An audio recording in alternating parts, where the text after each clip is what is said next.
Telugu film star Allu Arjun की film Pushpa 2 the rule 5 दिसंबर 2024 को होगी रिलीज।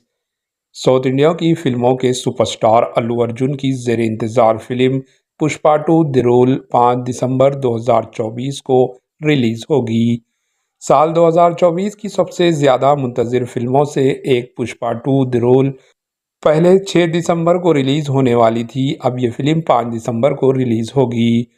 अल्लू अर्जुन ने पुष्पा 2 द रूल का एक नया पोस्टर सोशल मीडिया पर शेयर किया है। पुष्पराज अपने हाथ में पकड़ी बंदूक को देख रहे हैं। वो नोटों के एक डब्बे के सामने खड़े हैं।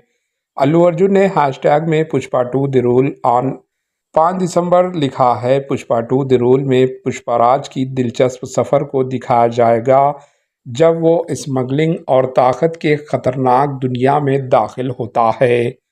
अल्लू अर्जुन ने यह किरदार अदा किया है और इस बार कहानी में मजीद गहराई होगी। फिल्म में रश्मिका मंदाना और फहद फैसल भी मौजूद है। पुष्पा 2 द रूल सुकुमार की हिदायतकारी में 5 दिसंबर को सिनेमा घरों में रिलीज होने को तैयार है। Bureau report, AHN news. AHN news को लाइक करें, शेयर करें और सब्सक्राइब करना ना भूलें।